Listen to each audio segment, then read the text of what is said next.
So winter anime season is stacked, like so stacked that even Crunchyroll's watch list is crying for help. But before anyone says, bro, you missed my favorite anime, let me be very clear from the very start, I'm not watching every single anime in this season. Like I'm only talking about the animes that genuinely caught my attention, vibed with me or made me go, yeah, I'm tuning in every week. So if there is an anime you think everyone should be watching, drop it in the comments. I'm always looking for the new peak fiction. Alright, let's start with the elephant in the room first, Jujutsu Kaisen season 3. And let's be honest, there is nothing new to say here, like it's JJK. Everyone's watching it, even people who don't watch the anime somehow know about JJK. Like season 3 is one of the most hyped and anticipated animes of this season, and for a good reason as well. Yes, I have read the manga, but I'm still excited. Why? Because MAPPA doesn't just animate manga, they take panels and say, what if we made this go unnecessarily hard? Like you all seen the NowOS memes, right? That alone should tell you what kind of studio this is. And now we are in the Culling Games arc, and if I have to describe this arc in one sentence, then it is fights, fights and more fights. If you felt the first few episodes were a bit slow, I think episode 4 completely turned the thought for you, because that episode was just pure action from start to finish. And yeah, I know some people didn't like that episode, but for me, I was locked in, especially that scene, you know that one.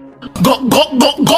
And from this point onwards, it's just legendary fights back to back. And trust me, if you are an anime only watcher, then Hakari is coming. And when he does, you will understand why manga readers glaze him so hard. Now let's talk about another MAPPA anime, but the one that doesn't get nearly enough recognition. Yes, I'm talking about Hell's Paradise season 2. Like it's one of those rare animes where I'm not watching just for its action, but for the story. The world building is insane, the characters are solid, the atmosphering is unsettling in the best way, and the premise alone is crazy. So there's this mysterious place called Shinsenkyo, the so-called divine paradise, and everyone who goes there either dies or comes back looking like a flower-human hybrid nightmare. So the government does the most logical thing possible. They send criminals to that island and they promise freedom to whoever finds an elixir of immortality. Simple setup, but trust me, it goes way deeper than that. I watched season 1 recently and I got hooked instantly. Like if you slept on this anime, this is just time to wake up. Now let's talk about another action anime that genuinely surprised me, and yeah, I'm talking about Sentenced to be a Hero. I went into this anime with very low expectations, but after watching the season 1, I was like, okay, this might actually cook. Like the action is solid, the tone is dark, and the story feels like it's hiding something big underneath. There are mysteries everywhere, and that's honestly what's keeping me hooked right now. But I do have one issue with this anime, and this might just be me problem. So if it doesn't bother you, that's completely fine. My issue is that this anime doesn't explain its world properly. Like from episode 1, we are thrown straight into a massive fight. Like no warm up, no low dump, no welcome to this world kind of thing. At first I thought maybe this is just an episode 1 thing to grab attention, which is fair enough, but now we are 3 to 4 episodes in, and still there are so many unanswered questions. Like how this world actually works, what's the power system, why are the things happening in the way they are. The anime clearly knows where it's going, but as a viewer I feel like I'm running behind it, trying to connect dots that haven't been fully drawn yet. And again, this might not bother everyone. Like some people love being dropped straight into chaos, and if that's you might enjoy this anime even more. For me though, I was just hoping they slow down for a moment and explain things a bit more soon, because the potential here is genuinely insane. And let's talk about another anime which surprised even me, because I'll be honest, I'm not a rom-com anime fan. Like I don't enjoy watching two characters take 12 episodes just to hold hands, but you and I are polar opposites. This one hit different. Like the comedy is genuinely funny, not cringe, and the characters actually feel real. Suzuki character is such a vibe. Like if you have ever overthought everything in your life, you will relate to her instantly. The animation style randomly switches to this chibi-like exaggerated forms, and every single time it happens, it just works. And also had solid voice acting on top of that. Yeah, I didn't expect to enjoy this anime as much as I am, and yet here we are. So yeah, these are the animes I'll personally following in this winter season. I know it's not a huge list, but these are the animes I'm genuinely excited about. I'm also planning to do a weekly episode talking about the latest episode of these animes. So if that sounds interesting to you, subscribe and stick around. And most importantly, comment down below which anime are you watching in this season. And yeah, thanks for watching.